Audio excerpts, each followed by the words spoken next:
Hello, everyone. It's Brian Shannon from AlphaTrends.net. Today's Friday, the 23rd of September, 2011, and we had a positive close for the market today. The S&P was up 0.6%, and we got this nice, pretty little green candle there that shows that we had a positive session. But for the week, it was pretty darn ugly. The S&P 500 lost 6.5%, and some of the other groups really lost a lot more. We'll talk about that soon, but this is a perfect reminder of why. Sometimes we get these real nice rallies like we saw last week with that big green candle, but it came right up to the declining 10-week or 50-day moving average.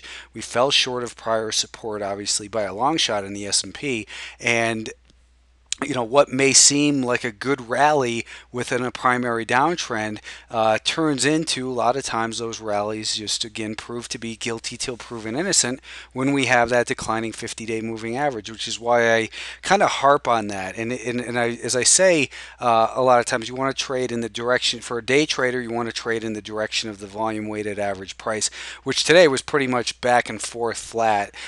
We did trade higher, of course, at the end of the day, and we got this green candle, which only means the close was above the open. But for the week, again, it was pretty darn bearish, down 6.5%. So there's nothing that really bullish to read into this week. You could say, well, we're down to support, and some people will now email me and obnoxiously tell me on Twitter that this is a triple bottom.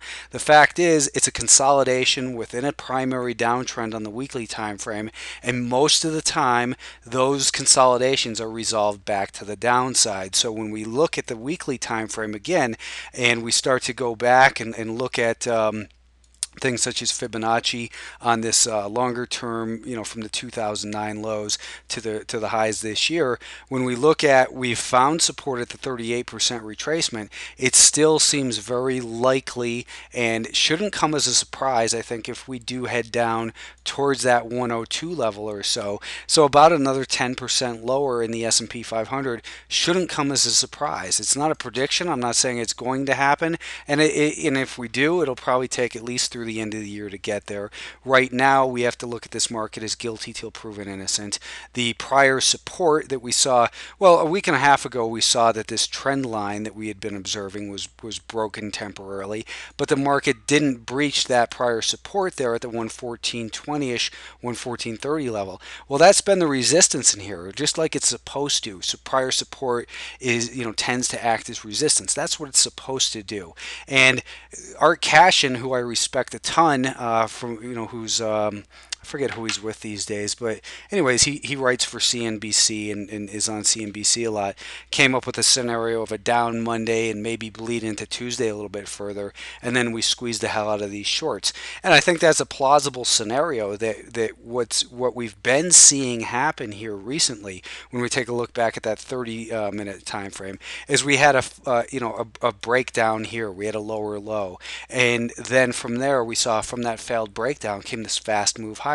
Then we saw the market looking like it wanted to break out just earlier this week, and that move failed, and we had this amazing price destruction here over the last 3 days in the S&P 500. Today we're trying to stabilize. That's the best case scenario you can say in here, is that we're attempting to stabilize, but there's nothing bullish about this action just because you get a green candle. There's people that still insist, hey, well, today's the low, and they want to buy and all that. Good luck. You take more risk than me, and hope it works out for you. But it's a risky environment to be making bets and having opinions in.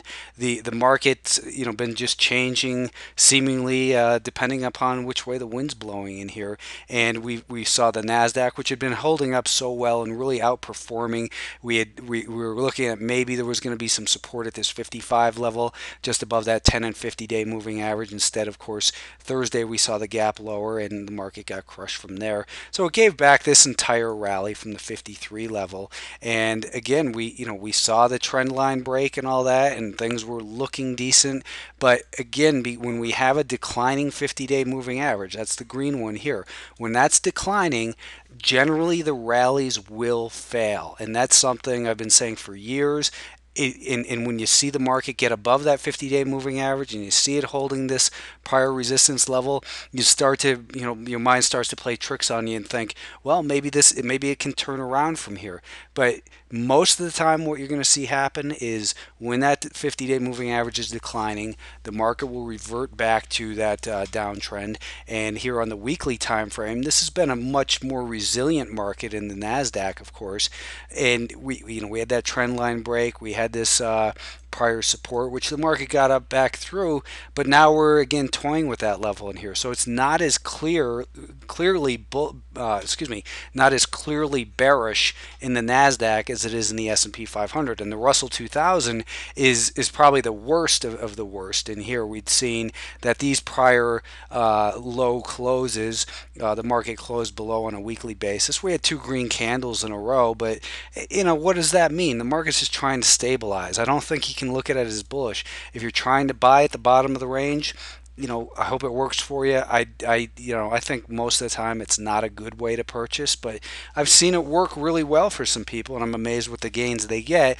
But it tends to build a false confidence that it's going to happen every time. Then you're going to come in one day, it's going to gap lower, and you're going to start playing those mind games where you think, well, if it just gets back to even, then I'll sell it, or I'll buy a little bit more because it should get back to that prior support level, and that's how big losses occur.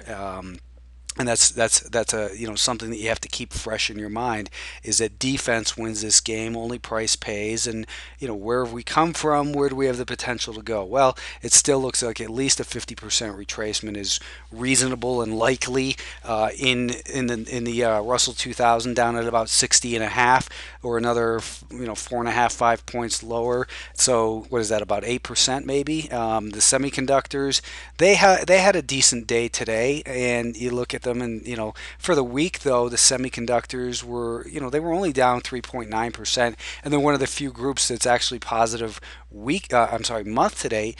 But there's nothing bullish going on in here. We are back. I shouldn't say nothing bullish, because we were looking at this 29.5 to 30 level and saying that we were expecting earlier in the week. I was saying that I was expecting that this week we would at least come down to test 30, and more likely at least test the 29.5 level. I wasn't expecting 28.75 or wherever we ended up dropping down to, but the market's trying to get back into this range of 29.5 to 30. Declining 5-day moving average says, though, from the intermediate term perspective, don't trust it. Just like with a declining 50-day moving average, from a longer term basis, we don't trust it. The financials had a real brutal week. They were down 9.5%. They're now down 26.7% year to date, and we did break the bottom end of that range at the $12 level. So we'd been in this range of 12 to 13 and a half with a declining 50-day moving average. We observed the lower high, and a likelihood that we would at least come down to the $12 level this week. And again, when you look at the longer term chart, and this is why you use multiple time frames, because you want to say, what's the bigger picture? Support broken tends to act as resistance. We've got a declining 10, 20, 30, 40 week moving average. And what's the next potential level that this market's likely to drop down to? Well, this is really your only level that you have to assign value to, which is about that 10.5 level. You could also look, of course, at something like Fibonacci and say, well, off of those 2009 lows to the highs that we had seen this year. And let me just get rid of that line so it doesn't confuse us, and we'll get rid of this one as well. We're down to the 50% retracement. The next level would be the 61.8% retracement, down at about $10.20. So the market, again, it remains highly. Let me see. Let me start that over. My approach to the market remains, we have to play a super strong defense. I'm highly skeptical. I think that, yeah, we could see a little bit further bounce in these financials, maybe up to 12, 10, and then this leg continues lower. But the longer term trends are bearish in these markets, and the longer term trend takes a while to turn around. It's like they say, it's like driving a jet ski versus the jet ski would be that 1 minute time frame. Here we're looking at gold right now, which finally had a big down day. or versus the cruise line or the oil tanker that takes a while to turn. The longer term trends take a while to turn. We've seen gold kind of turning sideways in here. It looked like maybe Thursday was going to hold near that 50-day moving average. We came down to the 100-day moving average, but that doesn't mean it will be support. The intermediate term trend is lower. We've got this declining 5-day moving average. We have lower highs and lower lows, so there's no reason to be buying gold right now, especially after the massive move that it's had. And this is what some people would argue becomes a parabolic move because the rate of ascent had sped up so much, and it can't sustain itself. And when they correct, they come down hard. For the week, gold was down 10%. We're still up 15% year to date, but if you bought it within the last couple months, then you're obviously going to be at a loss. In fact, if we take a look at since this low here, the volume weighted average price has been at about 168. So even if you bought, in mid-June, late June, the average person who's bought, since the middle of summer is now in a losing position in gold. And that's where we are. Silver actually, down 14% today, and I was saying on Twitter that during this decline in May, there were a lot of people talking about trying to pick the bottom and all that. And today there wasn't really that type of talk. I think people are looking at this silver as what the hell's wrong with this thing. I mean, I certainly do. This is just a messed up commodity to trade, and these are brutal declines, 14% today alone. And I don't have the weekly numbers here, but it was obviously brutal. I hope you guys had a decent week. That'll do it for this. Thanks for tuning in, and talk to you next week. Thanks.